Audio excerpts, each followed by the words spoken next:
अस्सलाम वालेकुम and welcome to Fast Sports. You are watching Golden Boot. I am your host Ali Mirza और मेरे साथ मौजूद है मिस्टर सहरयाब आफरीदी। और आज भी EFL कप के मैच को हम डिस्कस करने जा रहे हैं प्रोग्राम में, और उसके साथ साथ DFB पोकाल कप इसका भी जो है वो मैच हुआ है और उसके बारे में भी हम डिस्कस करेंगे आज के प्रोग्राम में। बहुत से अप्स एंड डाउन्स हमें पिछले कुछ शोज़ में देखने को मिले हैं। कुछ टीम्स की परफॉर्मेंसेज जो एक्सपेक्ट की जा रही थी वैसी नहीं थी, कुछ की जिनको बिल्कुल ही आउटरेटेड समझा जा रहा था, जिनकी कोई रैंकिंग या लीग में भी अपने पॉइंट्स टेबल पर पोजीशंस इतनी मजबूत नहीं थी। उन्होंने बड़ा ज़बरदस्त परफॉर्म कर दिया है। कुछ आप भी जानते हैं कि जनवरी ख़त्म हो गया है। सबसे पहले तो फरवरी मुबारक हो आपको। हमारा तो लगता है नया साल फरवरी में शुरू हुआ है क्योंकि जनवरी में भी वो क्या कहते हैं पिछले साल के कुछ इफ़ेक्ट्स आ रहे हैं और ऐसा होता भी है। एनीवेज, तो ट्रांसफ़र विंडोज़ के हवाले से काफ़ी हमने न्यूज़ शामिल की हैं। अब एक उसका फॉलोअप भी है और उसके साथ साथ सिर्फ फॉलोअप ही नहीं है, हम आपके लिए जो है वो एक रिपोर्ट भी पूरी तैयार की है हमने आप लोगों के लिए, जिसमें पूरी डिटेल हम आपको बताएंगे जो ट्रांसफ़र पैकेजेस हुए हैं और किस लीग ने जो है वो सबसे ज़्यादा स्पेंडिंग्स की हैं खिलाड़ियों को लेने में। और उसके साथ साथ प्रोग्राम में शामिल करेंगे हम कुछ ट्वीट्स और वीडियोस। आज के प्रोग्राम का आगाज़ हम करेंगे इस मैच के साथ, जो कि सेमीफाइनल का ये मैच हुआ है। सेमीफाइनल हुआ है EFL कप का, न्यूकासल वर्सेस साउथ हैम्पटन के दरमियान। न्यूकासल वर्सेस साउथ हैम्पटन के दरमियान खेले जाने वाला ये मैच 2-1 से न्यूकासल ने अपने नाम कर लिया है। न्यूकासल भी कहते हैं, न्यूकासल भी कहते हैं। और बहुत ही शानदार मैच, बहुत ही exciting match Southampton versus Newcastle के दरमियान। स्टार्ट्स पे एक नज़र पहले आफरीदी डालते हैं, फिर हम आफरीदी से जानेंगे इनके परफॉर्मेंस के बारे में। शॉट्स आप देख रहे हैं, न्यूकासल 15-8 जो है वो साउथहैम्पटन की तरफ से थी। शॉट्स ऑन टारगेट 7 थे जो है न्यू कैसल की तरफ से और 3 थे साउथहैम्पटन की तरफ से। पोजीशन 45% न्यू कैसल, 55% साउथहैम्पटन के पास था। और कॉर्नर्स आप देख रहे हैं 5 मिले हैं न्यू कैसल को, साउथहैम्पटन को 1 मिला है। बहुत ही ज़बरदस्त परफॉर्मेंस न्यू कैसल की तरफ से। आफरीदी, आपको क्या लगता है क्लिनिकल परफॉर्मेंस थी न्यू कैसल की तरफ से या साउथहैम्पटन ने भी अच्छा मुकाबला किया है? मुझे जो स्टैट्स देख कर नज़र आ रहा है वो लग रहा है कि काफ़ी ज़्यादा अटैकिंग गेम जो है वो रही है यहाँ पे, लेकिन आप बेहतर बताएंगे कि क्या ओवरऑल सिचुएशन थी। ओवरऑल तो न्यूकासल ने, क्योंकि फर्स्ट लेग जो था इस सेमीफाइनल का वो 1-0 से जीत लिया था, तो वो एक अटैकिंग मूड में उस तरह से नहीं थे। साउथहैम्पटन एक पहले से ही स्ट्रगलिंग क्लब है, प्रीमियर लीग में भी 20th पोजीशन पे है, आखिरी पोजीशन पे है, और उनका सेमीफाइनल तक पहुंचना भी बहुत बड़ी अचीवमेंट थी। लेकिन इस मैच में उनके लिए एक आखिरी उम्मीद जो थी कि इसमें अच्छा परफॉर्म करके फाइनल में जा सकते हैं, किसी तरह कोई सिल्वरवेयर अगर जीत जाते तो बहुत बड़ी मैसिव अचीवमेंट हो जाती कि वो प्रीमियर लीग से रिलीगेट हो कि भी सिल्वरवेयर जीतते हैं प्रीमियर लीग क्लब से, तो ये बहुत बड़ी अचीवमेंट थी। लेकिन न्यूकासल जिस फॉर्म में है उनके अगेंस्ट अभी तक नवंबर के बाद से बड़ा मुश्किल है गोल स्कोर करना भी, तो उनके अगेंस्ट वो एक गोल करना भी साउथहैम्पटन के लिए एक अचीवमेंट थी। और ओवरऑल न्यूकासल ने काफ़ी अच्छा मैच प्लान जो उनको मिला था एडी हाउ की तरफ से, उन्होंने उसको एग्जीक्यूट किया पिच पे, और एक क्लिनिकल परफॉर्मेंस थी। उनको जो चांसेस मिले उनको उन्होंने कन्वर्ट किए। शॉन लॉन्गस्टाफ जो थे वो बड़े अच्छे परफॉर्मर थे, रेगुलर अच्छा खेल रहे थे, लेकिन गोल्स उनके हिस्से में नहीं आ रहे थे। तो इवन द एथलेटिक पे आर्टिकल में एलन शेरर जो कि न्यूकासल लेजेंड है, उन्होंने भी आर्टिकल में कहा कि जब इन्होंने मुझे कॉल की मुझसे सजेशन लेने के लिए कि किस तरह मैं जो मेरे चांसेस हैं उनको कन्वर्ट करूं, गोल क्यों ड्राई है मेरा स्पेल, ड्राउट उनका चल रहा था, तो उनका भी उन्होंने कहा कि आप जिस तरह खेले हो अच्छे खेले हो, बस और थोड़ा सा एफर्ट डालो, और जो आपकी पोजीशनिंग है, जो सेंस है, वो आपके गोल्स आना बस अब कुछ ही टाइम है, उसके बाद आपके गोल्स आना शुरू होंगे। तो उन्होंने इस मैच में शाइन किया, 2 गोल स्कोर किए, न्यूकासल को एक कन्विंसिंग विक्ट्री दिलवाई 3-1 एग्रीगेट के साथ। पहला मैच 1-0 फिर 2-1, तो एक अच्छी परफॉर्मेंस थी, फाइनल में पहुंच गई है न्यूकासल। बिल्कुल। और जो प्लेयर हमने इस मैच में फीचर किए हैं वो है शॉन लॉन्गस्टाफ। बहुत ही शानदार इनकी परफॉर्मेंस, दोनों गोल्स अपनी टीम के लिए किए। और ये आपकी स्क्रीन पे 9.1 इनकी रेटिंग है, गोल्स 2 हैं, एक्यूरेट पासेस जो है वो 84% है, XG ऑन टारगेट जो है वो 1.03 है, टचेस 55 है, पासेस इनटू थर्ड फाइनल जी हाँ 3 हैं वो। अफरीदी, लॉन्ग स्टाफ जो है वो परफॉर्मेंस तो बहुत अच्छी दी है इन्होंने, लेकिन आपको लगता है कि ये हर मैच में परफॉर्म देने वाले खिलाड़ी हैं, परफॉर्मेंस करते हैं, या फिर किसी किसी मैच में ही नज़र आते हैं? क्योंकि कम ही नज़र आते हैं मुझे तो। जी बिल्कुल, एक्चुअली में ऑन पेपर बहुत कम नज़र आते हैं, क्योंकि यही इनका इशू था कि इनसे गोल्स नहीं हो रहे थे। इनकी मूवमेंट और स्किल वाइज तो काफ़ी अच्छे प्लेयर में शुमार इनका होता है। अच्छा। और परफॉर्मेंस इनकी अच्छी थी, ओवरऑल टीम को हेल्प आउट भी करते थे। लेकिन एक फॉरवर्ड की जो मेन रिस्पॉन्सिबिलिटी होती है वो गोल स्कोर करना होती है, और ख़ास करके आपकी टीम में जब विल्सन और एसैक जैसे स्ट्राइकर्स हों तो वो फिर आपको चांस भी बहुत कम मिलता है अगर आप कन्वर्ट नहीं करते अपने चांस को। तो इस मैच में उनका 2 गोल स्कोर करना बहुत ज़्यादा मोरल बूस्टिंग होगा आने वाले जो मैचेस हैं उनमें। EFL कप न्यूकासल जो है वो फाइनल में पहुंच चुकी है और अपनी दोनों लेग्स में उन्होंने 3 गोल्स किए हैं और एक जो है वो उनके खिलाफ हुआ है साउथहैम्पटन का। ये दूसरी लेग का मैच था जो 2-1 से उन्होंने अपने नाम किया है। अब हम बात करेंगे नेक्स्ट मैच की। Next match DFB Pokal cup. जी हाँ, इसमें यूनियन बर्लिन वर्सेस वॉल्फ्सबर्ग के दरमियान ये मैच हुआ है। बहुत ही शानदार ये मैच भी, राउंड ऑफ 16 का ये मैच 2-1 से यूनियन बर्लिन ने अपने नाम किया है और बहुत ही शानदार परफॉर्मेंस। स्टैट्स पे एक नज़र डालते हैं क्या सूरत हाल रही है इस मैच में। आपकी स्क्रीन पर इस मैच के stats: 10 shots on target union Berlin की तरफ से थे, जबकि 7 जो है वो वॉल्फ्सबर्ग की तरफ से थे। शॉट्स ऑन टारगेट 6 थे यूनियन बर्लिन की तरफ से, जबकि 3 थे वॉल्फ्सबर्ग की तरफ से। इसके साथ साथ पोजेशन 54% वॉल्फ्सबर्ग और यूनियन बर्लिन के पास 46% था। उसके साथ आप कॉर्नर्स, पासेस और बाकी येलो कार्ड्स भी देख रहे हैं। कॉर्नर्स 6 थे वॉल्फ्सबर्ग के पास, 3 जो थे वो यूनियन बर्लिन के पास थे। अफरीदी, कन्विंसिंग विक्ट्री थी यूनियन बर्लिन की या बस सो परफॉर्मेंस? बहुत ही अच्छा कंपेटिटिव मैच हमें देखने को मिला और यूनियन बर्लिन का ड्रीम रन जो है इज़ कंटिन्यूइंग। जर्मन बुंडेसलीगा में भी अब पहले तो लीड कर रहे थे, फिर बायर्न ने 5 पॉइंट्स का गैप ले लिया, अभी वापस से 1 पॉइंट पे उधर भी आ गए हैं, सेकंड पोजीशन पे हैं। और इनके बारे में हमने पिछले शोज में पूरा एक पैकेज जी बिल्कुल, किस तरह राइज इनका हुआ था। इस मैच में भी बहुत ही शानदार इनकी परफॉर्मेंस थी और मतलब इनकी आप एक एक चीज़ की आप अगर डिटेल में जाएं तो हर चीज़ की इनकी तारीफ बनती है। जिस तरह ये इनके फैंस इनको सपोर्ट करते हैं, हारते हैं या जीतते हैं, फैंस को कोई फ़र्क नहीं पड़ता अनटिल अनलेस वो एफर्ट कर रहे हैं प्लेयर्स। और जिस तरह इनके प्लेयर्स फिर पिच में खेलते हैं, बाकी जितने भी क्लब स्ट्रगल कर रहे हैं अभी करंटली, चाहे वो चेल्सी है या जो भी क्लब्स हैं, एवर्टन है, लेस्टर सिटी है, वेस्ट हैम है, इनको बस सिर्फ यूनियन बर्लिन की ये जो जर्नी है आप इनको देखें कि ये क्यों सक्सेसफुल हैं और क्यों इतने giant clubs Bayern Munich, Dortmund जैसे टीमों के अगेंस्ट अच्छा compete कर रहे हैं और जीत भी रहे हैं और टॉप पोजीशन में भी हैं। और DFB पोकाल में भी राउंड ऑफ 16 में बहुत पुरानी टीम भी नहीं है, बहुत पुराना क्लब भी नहीं है। जी बिल्कुल, अभी 2018-19 में आके बुंडेसलीगा में प्रमोट हुई थी, डिवीजन बी में थी। तो मेरा ख्याल, मुझे आपको क्या लगता है? मुझे तो लगता है इनकी जो केमिस्ट्री है आपस में सब प्लेयर्स की, जो खाली प्लेयर्स ही नहीं, पूरा ऊपर जो ऑनर्स हैं वहाँ से लेके जो आखिरी जो खिलाड़ी है या खिलाड़ी से भी नीचे जो सब्स्टिट्यूट प्लेयर है या जो फिजियो है या जो भी है, पूरी इनकी केमिस्ट्री बहुत अच्छी लगती है। जी बिल्कुल, और यही तो बात है कि इनके पास जो मेन फैक्टर है ना वो यूनिटी है। सारे जो हैं वो एक यूनिफाइड, एक कॉज कि ये क्लब है और इसके लिए हमने परफॉर्म करना है, और यही चीज़ इनको बाकियों से डिफरेंट करती है और एक इम्प्रूव हमें टीम नज़र आती है। आप देखें कि बुंडेसलीगा में जो टॉप 10 प्लेयर्स हैं, टॉप गोल स्कोरर्स, उनमें जो भी क्लब टॉप 4 में होता है तो उनके मोस्टली प्लेयर्स डोमिनेट करते हैं वो टॉप लिस्ट को, क्योंकि एक प्लेयर ज़्यादा परफॉर्म कर रहा होता है, उसकी वजह से वो टीम जो है आगे जा रही होती है। लेकिन पूरे टॉप 10 में सिर्फ एक ही प्लेयर है इनका, शेराल्डो बैकर, जो कि टॉप 10 में है, वो भी कोई 5वें-6ठे नंबर पे है। तो इससे भी आप अंदाजा कर सकते हैं कि कोई एक प्लेयर गोल स्कोर नहीं कर रहा, और ना ही बड़ा कोई नाम भी नहीं है इनके पास के बहुत बड़े बड़े नाम है या बहुत बड़ा कोच है या बहुत जनाब ये है और वो। तो ये जो एक मिथ बना हुआ है कि आपके पास बहुत बड़े खिलाड़ी हों और वो तो PSG का जो हाल हो रहा है वो हम देख ही रहे हैं फ्रेंच लीग में। तो वो मिथ भी इन्होंने तोड़ा है कि क्लब भी नया है, इतना पुराना भी नहीं है, और जिस तरह से फिर आकर उन्होंने परफॉर्मेंसेस दी हैं, तो ये मेरा ख्याल है बाकी जो क्लब्स हैं इनसे, जैसे आप कह रहे हैं, काफ़ी कुछ सीख सकते हैं। और यहाँ पर जो प्लेयर हमने फीचर किए हैं उनको दिखाते हैं। बहुत ही शानदार परफॉर्मेंस दिखाइए जी। जो प्लेयर फीचर किए हैं रॉबिन कनोके और अफरीदी।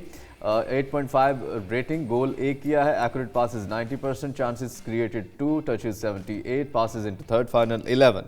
किस तरह से देखते हैं आप इनकी इस परफॉर्मेंस को और यूनियन बर्लिन की ये जीत कितनी बड़ी है DFB पोकाल और आगे बाकी लीग्स के लिए? जी बिल्कुल, काफ़ी एक्सपीरियंस प्लेयर हैं, 30 साल और टीम को अच्छा लेके चल रहे हैं। मतलब जो इस टीम की एक और खूबसूरती है कि वो यंगस्टर्स और एक्सपीरियंस प्लेयर्स का मिलाप जो है, मिक्सचर है, वो उससे ये टीम और स्ट्रेंथन होती हैं। और कनोके उसमें वो एक्सपीरियंस पार्ट प्ले करते हैं और कंपोज रहते हैं मोस्टली मैचेस में, और इसी वजह से ये इन्होंने अब राउंड ऑफ 16 से आगे क्वार्टर फाइनल्स में क्वालिफाई कर लिया है। क्वार्टर फाइनल में इनका कैसे पोजीशन रहती है वो हमें देखना पड़ेगा, लेकिन मुझे पर्सनली काफ़ी खुशी होगी कि यूनियन बर्लिन बुंडेसलीगा किसी तरह अगर जीत जाए बायर्न म्यूनिख से, तो ये एक बहुत बड़ी स्टोरी बन जाएगी। Welcome back to Golden Boot. और ब्रेक पे जाने से पहले हम बात कर रहे थे पैकेज के हवाले से, और पैकेज हम आपको दिखाएंगे जो कि इसके बारे में है कि किस लीग ने जो है वो सबसे ज़्यादा स्पेंडिंग्स की हैं इस ट्रांसफ़र विंडो में 2022 में। आइए आपको ये पैकेज दिखाते हैं, उसके बाद अफरीदी से इसके बारे में थोड़ी सी डिटेल्स और जानते हैं।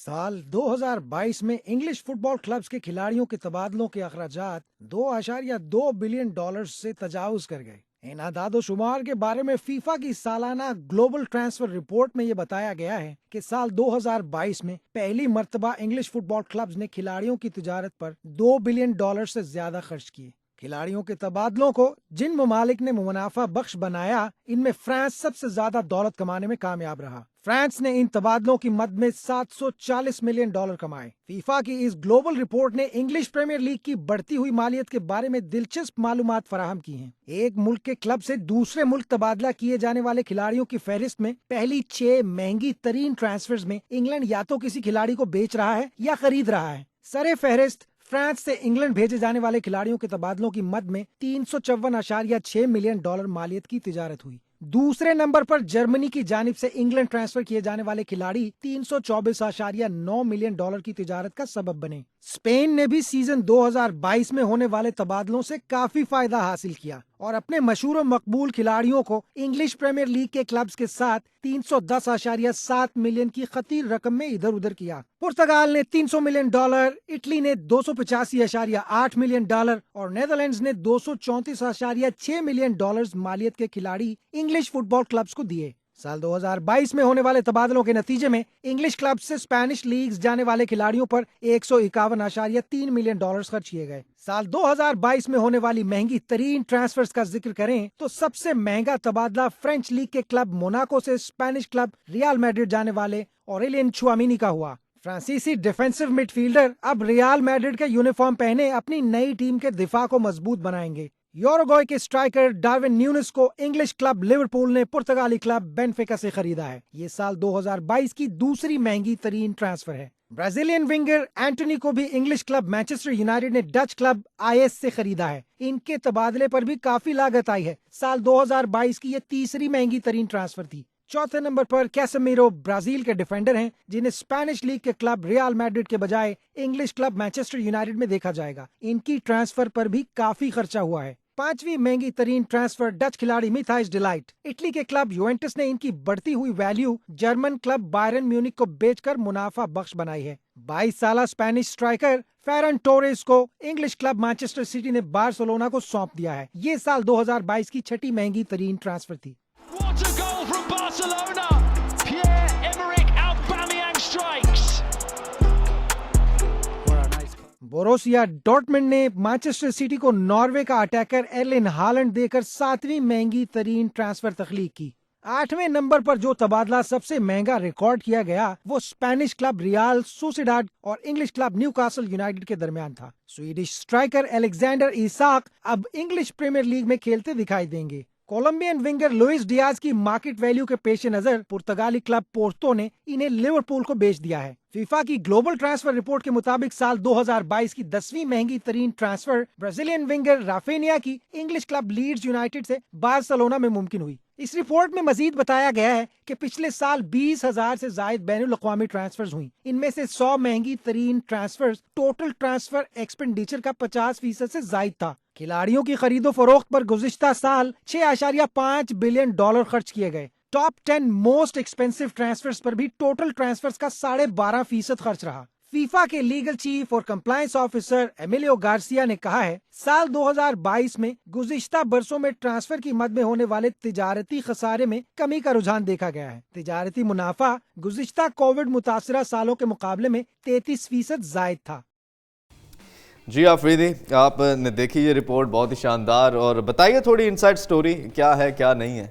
एक्चुअली में ये तो एक तरह से जब से कोविड हुआ और कोविड की वजह से बहुत सारे मतलब पूरे इंटरनेशनली ही क्राइसिस आ गया था इकोनॉमी का, तो क्लब्स को भी उन्होंने काफ़ी मुतासिर किया। तो वो 2 सालों में ये आजकल है कहाँ वैसे कोविड, पता नहीं अच्छा, गायब हो गया। ठीक है, अच्छा तो फिर क्या नहीं हुआ? जब मर्जी होती है तो वो आ जाता है कहीं ना कहीं, किसी ना किसी जगह। किसकी मर्जी होती है? एनीवेज लानो अच्छा तो एक्चुअली में जो मोस्टली उस जो विंडो थी 19, 20 और 21, इसमें इतने ज़्यादा स्पेंडिंग नहीं हुई। तो 2022 में वापस से हमें एक तरह से हलचल दिखी ट्रांसफ़र मार्केट में, और इंग्लिश प्रीमियर लीग ने रिकॉर्ड कायम कर लिया। 2018 वाला रिकॉर्ड जो था वो टूट गया। इससे पहले 2018 में मोस्ट पैसे स्पेंड करने वाला जो साल था वो इंग्लिश क्लब्स के लिए वो था। और इसमें से अभी सबसे ज़्यादा जो प्रॉफिट उठाया है वो फ्रेंच लीग ने उठाया, और फ्रेंच लीग के क्लब्स ने उठाया, जिसमें ओरियोल शुआमेनी जो थे रियल मैड्रिड गए, सबसे एक्सपेंसिव प्लेयर बने। और क्लब्स की अगर बात की जाए तो मैनचेस्टर यूनाइटेड ने एंथनी को ऑलमोस्ट 100 मिलियन में ख़रीदा था, वो एक काफ़ी एक्सपेंसिव साइनिंग थी। अर्लिंग हालैंड आए थे, डार्विन नूनियस लिवरपूल आए थे, तो ये सारे फोफाना जो थे वो चेल्सी गए थे। तो ये मेजर जो क्लब्स थे, मैनचेस्टर यूनाइटेड, चेल्सी, न्यूकासल ने भी वैसे काफ़ी, ईसैक जो थे अभी इस मैच में भी जो हमें नज़र आए, वो काफ़ी एक्सपेंसिव प्लेयर बने थे। और न्यूकासल ने भी जब सऊदी अरब ने टेक ओवर किया था इस क्लब को, तो उन्होंने काफ़ी इन्वेस्टमेंट की, उसकी वजह से उन्होंने 2022 में काफ़ी स्पेंडिंग की। अभी करंटली जनवरी ट्रांसफ़र विंडो में भी उन्होंने 40 मिलियन का गॉर्डन खरीद लिया, एंथनी गॉर्डन एवर्टन से। और टॉटनहम की अगर बात की जाए तो टॉटनहम ने अभी स्पोर्टिंग सीपी से वो प्लेयर खरीद लिया है, पेड्रो पेरो। तो वो चेल्सी ने एंजो फर्नांडिस को फाइनली खरीद लिया है। एग्जैक्टली, ये भी काफी मतलब ये जो 2022 का था वो तो वैसे भी प्रीमियर लीग क्लब्स ने बहुत ज़्यादा स्पेंडिंग कर ली। अच्छा। अब जनवरी ट्रांसफर विंडो यूजुअली एक साइलेंट अफेयर होता है। साइलेंट अफेयर ऐसे कि जो क्लब्स होते हैं वो मोस्टली ऐसे करते हैं कि एक आध जगह में जो उनको लगता है कि प्लेयर इंजर्ड हो गया है या कोई, तो वो एक बैकअप खरीद लेते हैं जनवरी ट्रांसफर विंडो में, या लोन पे प्लेयर्स लेते हैं। इतनी बड़ी स्पेंडिंग हमें देखने को नहीं मिलती। ये जो लीग लाइक बाकी लीग्स में हमें इतना देखने को नहीं मिला स्पेंडिंग्स, यहाँ पे इतनी स्पेंडिंग आप क्या समझते हैं कि इसमें बनता है इतना स्पेंड करना, या बाकी लीग्स के पास पैसे नहीं होते? एक्चुअली में प्रीमियर लीग में जो क्लब्स हैं वो वेजेस जो हैं वो अच्छे खासे देते हैं प्लेयर्स को। दूसरा, प्रीमियर लीग दुनिया में मोस्ट वॉच्ड लीग है। अच्छा। और फिर added due to English language, right, due to English language. और मेरे ख्याल में ला लीगा जो है वो भी बहुत जबरदस्त लीग है, अगर you know language competitive wise. हाँ, ला लीगा, बुंडेसलीगा, सीरिया, ये सारे इनका लैंग्वेज बैरियर्स ना हो तो ये बहुत ज़्यादा जो है इसको भी वॉच टाइम मिल सकता है। जी बिल्कुल, और उसकी वजह से फिर प्लेयर्स को भी ज़्यादा पैसे मिलते हैं, क्लब्स काफ़ी अच्छा पे करते हैं प्रीमियर लीग में, और व्यूअरशिप भी उनको, मतलब एक आम प्लेयर जो कि ला लीगा में या कोई और लीग में खेल रहा है वो एक ऑटोमेटिकली ओवरनाइट स्टार बन जाता है। अब मॉड्रिक, आप देखिए मिहाइला मॉड्रिक, कोई जानता भी नहीं था इससे पहले, शाख्तार डोनेट्स का बहुत ही आउटस्टैंडिंग प्लेयर था, लेकिन कोई जानता भी नहीं था। चेल्सी में उन्होंने परफॉर्म भी नहीं किया, सिर्फ ट्रांसफर उनका हुआ है और पूरी दुनिया जान गई। और अभी चेल्सी में हुआ है, अभी चेल्सी में हुआ है। तो अभी आप देखें कि इतना बड़ा इम्पैक्ट प्रीमियर लीग का है, तो इसलिए प्लेयर्स भी फिर प्रेफर करते हैं।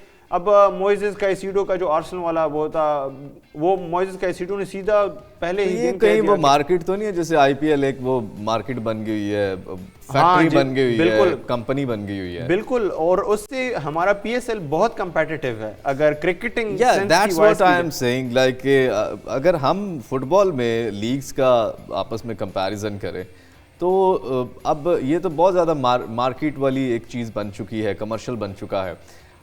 खिलाड़ी कहाँ पे, फुटबॉल कहाँ पे? आपको लगता है कि प्रीमियर लीग में वैसा फुटबॉल भी देखने को मिलता है या वैसी स्किल्स भी देखने को मिलती है? अगर आईपीएल या पीएसएल की बात करते हैं तो पीएसएल में टैलेंट बहुत देखने को मिलता है और वो टैलेंट फिर हमें नेशनल टीम्स में देखने को मिलता है, जबकि आईपीएल के लड़के पता नहीं वो कहाँ पे होते हैं और कहाँ से, और लाइक कभी टीम में बहुत कम देखने को मिले इंडियन टीम में, या बाकी जो टीम्स के जो है वो प्लेयर्स खेल रहे होते हैं उनकी अपनी नेशनल टीम्स में वो नज़र नहीं आते, जबकि यहाँ पे अगर कोई खेलता है तो वो अपनी टीम में सिलेक्ट हो जाता है।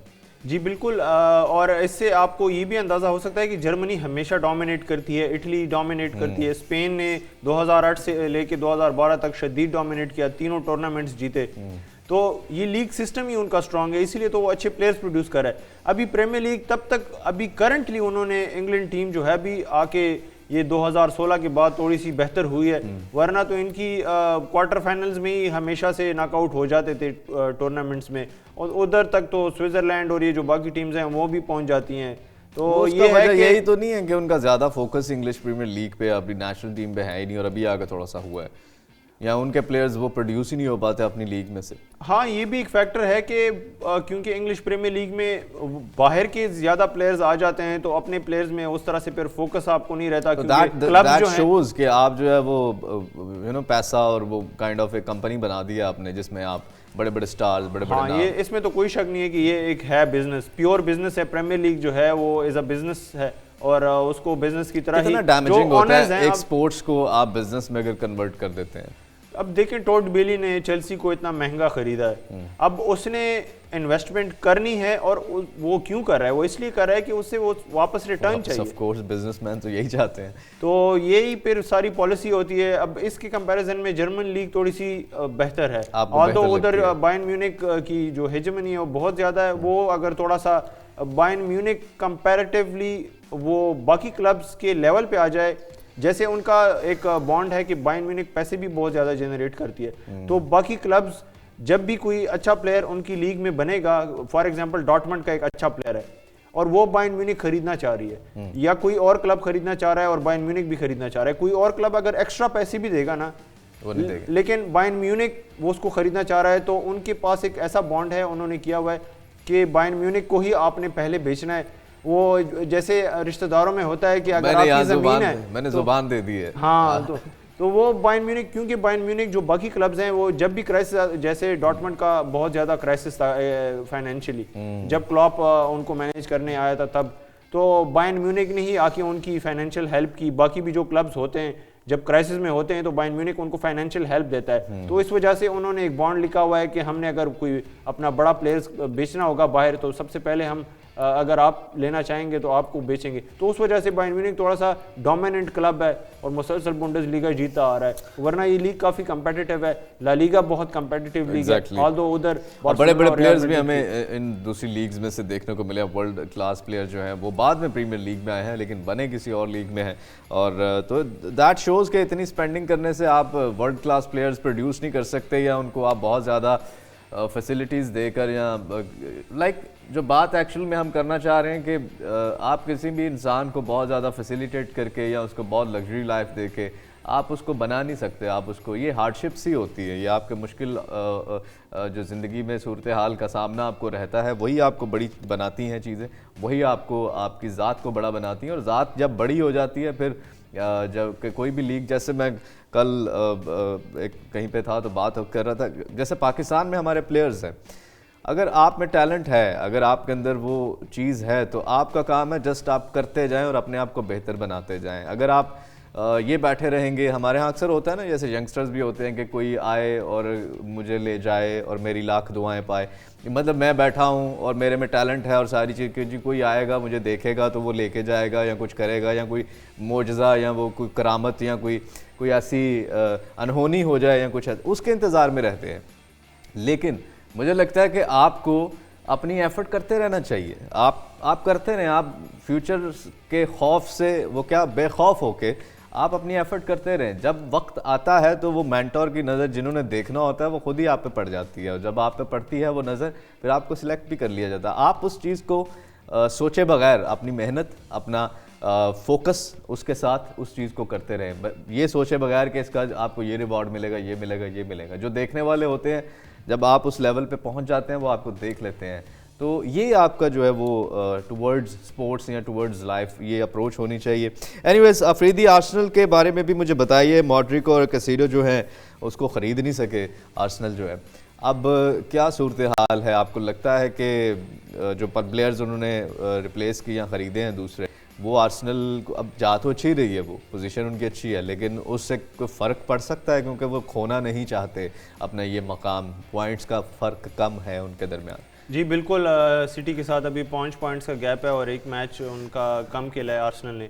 और जैसे आपने राइटली मेंशन किया कि पहले वो महिला मॉड्रिक को ख़रीदना चाह रहे थे, वो भी आना चाह रहा था आर्सेनल, और बड़े इशारे कनायों में बातें भी हुई ट्विटर पे, लेकिन फिर एंड में आके चेल्सी ने कहा कि हम हाईजैक करेंगे, आपने इतनी मेहनत की, अंधेरे में हाईजैक कर लिया था आर्सेनल ने। हाँ, वो फिर उनका अल्टरनेटिव उन्होंने ब्राइटन का लिएंड्रो ट्रोसार्ड खरीदा। अब ये है कि आप देखें, लेकिन वो कितने में लिए थे इन्होंने? 95 इन्होंने ऑफर किया था ना, 95 उन्होंने ऑफर किया था, चेल्सी ने 100 मिलियन में ले मुझे लिया। समझ नहीं आती कि आर्सेनल जो है वो 5 मिलियन की वजह से कैसे किसी प्लेयर को छोड़ सकती है। यार आपने काफ़ी डिटेल में उसमें बताया कि उनकी एक विंडो होती है, उससे बाहर नहीं वो निकलते, लेकिन उनका रिप्लेसमेंट जो है अली वो काफी बेहतर है। अच्छा, मुझे कंपैरेटिवली लगता है कि जो भी लिया उन्होंने, जो आप देखें उनका अराउंड 20 मिलियन के अराउंड ही उन्होंने लिए लिएंड्रो ट्रोसार्ड को। अच्छा, पैसे भी बचा लिए, 100 मिलियन और कहाँ पैसे भी बचा लिए, और अच्छा एक प्रूवन प्लेयर। अब देखें लिएंड्रो ट्रोसार्ड प्रीमियर लीग का प्रूवन प्लेयर है, प्रीमियर लीग में परफॉर्म करता है। अब ये वैसे शो करता है कि आर्सेनल की तैयारी थी, बैकअप प्लान भी उनके पास तैयार था कि अगर मॉड्रिक वाली डील कैंसिल होती है तो हमने फिर किस प्लेयर की तरफ जाना है, जबकि चेल्सी बेचारी हवा में तीर चला रही थी। हाँ, उनका ये भी था कि बस चेल्सी जो है वो बाकियों को देख रही थी कि अच्छा ये प्लेयर है, ये खरीद रहा है तो हम ज्यादा पैसे दे के खरीद लें। ठीक है। अच्छा, जो नए प्लेयर हैं वो आर्सेनल के, वो आपको लगता है ज्यादा अच्छे हैं? और दूसरे? हाँ, दूसरा जो मोइसेस काइसिडो हैं, उनको उन्होंने आखिरी जो बिड थी 70 मिलियन की, वो भी ब्राइटन ने रिजेक्ट की। मुझे लगता है कि ब्राइटन ने ज्यादती की, क्योंकि इतने मतलब या अभी यंग प्लेयर हैं, इतने ज़्यादा अगर पैसे आपको मिल रहे हैं तो कैश इन कर लें प्लेयर में। और उसकी जो रिप्लेसमेंट थी आर्सेनल ने जो पहले से बैकअप रखा हुआ था, एक तो यूरी टीलेमेंस भी थे लेस्टर सिटी के और जॉर्जिनियो चेल्सी के, और जॉर्जिनियो को उन्होंने 12 मिलियन में, आप देख रहे हैं कहाँ 70 मिलियन उन्होंने रिजेक्ट कर दिए, और उन्होंने 12 मिलियन में जॉर्जिनियो को चेल्सी से खरीदा। और मोइसेस कैसिडो अभी रिसेंटली प्रीमियर लीग में आए हैं, इतने ज़्यादा मैचेस नहीं खेले और 21 साला हैं, और जॉर्जिनियो दूसरी तरफ जो हैं वो एक एक्सपीरियंस, जिन्होंने प्रीमियर लीग, चैंपियंस लीग भी जीता, यूरोपा लीग भी जीता चेल्सी के साथ, और इटली के साथ यूरोपियन चैंपियनशिप भी जीती, और बहुत ही एक्सपीरियंस है उनका, प्रीमियर लीग में बहुत अरसे से खेल रहे हैं। तो एक और अगर नंबर्स, अंडरलाइन नंबर्स आप देखें कि मोइसेस कैसिडो के प्रीमियर लीग नंबर्स को आप कंपेयर करें अभी रिसेंट परफॉर्मेंसेस में जॉर्जिनियो के साथ, तो चांसेस क्रिएशन में जो कैसिडो हैं वो 14.5% उनके चांसेस क्रिएशन है, जबकि अगर जॉर्जिनियो का देखा जाए तो उनकी 21.7% है। तो उसमें भी नंबर्स भी, अंडरलाइंग नंबर्स जो हैं वो भी जॉर्जिनियो को फेवर करते हैं। तो ये एक बहुत ही स्मार्ट मूव आर्सेनल ने किया है कि ऑल्दो उनकी जो फर्स्ट प्रायोरिटी प्लेयर्स थे वो तो नहीं खरीद पाए, लेकिन जो बैकअप खरीदा है वो काफ़ी अच्छा है। मतलब आप उनकी तो मतलब आप सेटिस्फाइड हैं कि जो 2 प्लेयर्स उन्होंने खरीदे हैं, एक तो पैसे भी बचा लिए उन्होंने और ख़रीद भी अच्छे लिए, और अब आपको लगता है कि वो काफ़ी ज़्यादा अपनी टीम के लिए नेक्स्ट मैचेस में नज़र आएंगे? जी बिल्कुल, बैकअप जो है उनका अभी मुझे लगता है कि अभी एक मजबूत हो गया। Welcome back to Golden Boot. और प्रोग्राम में अभी वक्त हुआ चाहता है कुछ ट्वीट्स और वीडियोस शामिल करने का। सबसे पहली ट्वीट क्या है जी, दिखाइए। And it's all about Messi, Messi, Messi, the cup called out to me. Messi कह रहे हैं ये, the cup called out to me, it told me come and grab me, now you can touch me, says Messi. ऐसी बातें तो अक्सर आपको मतलब कप शप कहाँ कहते हैं। अफरीदी, अच्छी ऑब्जर्वेशन मेसी की आपको लगता है ये? एक्चुअली में उनका ये एक इंटरव्यू था, एक अर्जेंटीनियन, मतलब वर्ल्ड कप के बाद उन्होंने पहली बार इंटरव्यू दिया है एक अर्जेंटीनियन रेडियो स्टेशन को। अच्छा। और उनमें उन्होंने ये भी कहा है कि मतलब आप मेसी ने जब जर्नलिस्ट जो इंटरव्यूअर थे उन्होंने पूछा कि आप जब कप के पास थे या जब आपके सामने था तो क्या फीलिंग थी वर्ल्ड कप फाइनल के दौरान? तो उन्होंने कहा कि वो बस ऐसी फील हो रहा था कि ये अब वर्ल्ड कप मेरा ही है और कोई मतलब नहीं जीत सकता। मैच के मतलब कॉन्फिडेंस जो था वो मेसी का वर्ल्ड कप फाइनल में जाने जब इस वो समय जा रहे वाकई थे। वो सारा मोमेंटम, सारी चीज़ें वैसी बनती जा रही थी कि बाकी टीम जो थी वो इतनी अच्छी थी नहीं और इतनी परफॉर्म, लेकिन आखिरी 2 मैचेस में उन्होंने 100 से भी ज़्यादा अपना जो है वो एफर्ट किया। और 100% इवन से उन्होंने ज़्यादा। मेंशन भी किया कि उनका एक तो अर्जेंटीना के खिलाफ जो सऊदी अरब के खिलाफ मैच था वो हार गए थे। उसके बाद उन्होंने इस इंटरव्यू में मेंशन किया कि जो सबसे बुरा हम खेले हैं वो मैक्सिको के मैच में खेले थे, कि जिसमें वो जीत तो गए थे लेकिन उन्होंने कहा कि हमारी बुरी परफॉर्मेंस थी और वो काफ़ी डिसअपॉइंटिंग मैच था हमारे लिए। तो और बाकी उन्होंने ये भी कहा कि आप मेसी को, जो कि एक टीन एज मेसी है, उसको आप क्या एडवाइस देंगे। तो उन्होंने कहा कि मैं यही एडवाइस दूंगा कि फुटबॉल से आप दूर रहो। आपका जो भी ड्रीम है ना, आप उसको ना छोड़े। आप हर ड्रीम को अचीव कर सकते हैं अगर आप उसके लिए मेहनत करें और बिलीव करें कि मैं ये अचीव कर सकता हूँ। एग्जैक्टली और उन्होंने ये करके दिखाया भी है। और नेक्स्ट दिखाइए जी, नेक्स्ट ट्वीट हमारे पास कौन सी है, ये आपकी स्क्रीन पर। आफरीदी, ये बड़ा मज़ेदार एक इंसिडेंट हुआ है। Sampdoria receive wild letter containing blank bullet amid relegation battle.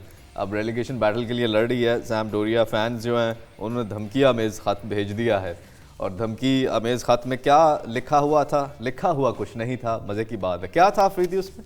उसमें बुलेट था, खाली बुलेट था, और कहा मतलब वो एक था, मैसेज इशारा था। दे दिया उन्होंने कि खत के कि अंदर अगली उन्होंने बार एक जो है वो गोली, अब वो कौन सी राइफल की थी या कौन सी वो थी, जो भी अवेलेबल बुलेट्स थी, वो इतनी डिटेल्स नहीं है लेकिन ये थी कि बुलेट थी। वो बुलेट उन्होंने उस पेपर में रख के दे दी और कहा कि अगली बार अगर रेलीगेशन वाला सीन हुआ तो फिर आप खुद ही समझदार हैं। लेकिन फैंस इस तरह के, ये प्यार है उनका, आई थिंक ये उनकी और मासूमियत उनके है जो कि सैम्पडोरिया के फैंस हैं वो काफ़ी फेमस हैं कि अपने क्लब को बहुत अच्छे तरीके से, चाहे वो हार भी रही होती है तो उनको सपोर्ट करते हैं। और वो हमने देखा भी है मोस्टली विजुअल्स में, जब हार भी रहे होते हैं और फिर भी अपने जो सेक्शन तो होता है इस उनका, गोली का असर होगा इन पे?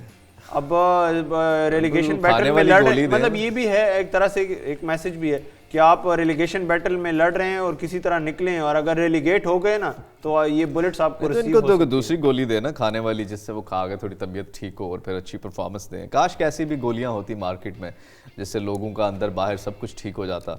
इंशाल्लाह कल आपसे दोबारा मुलाकात होगी। आज के प्रोग्राम से अपने मेज़बान अली मिर्ज़ा और सहरयाब आफरीदी को इजाज़त दीजिए। आप देखते रहिए fast sports, home of champions. अल्लाह हाफिज़।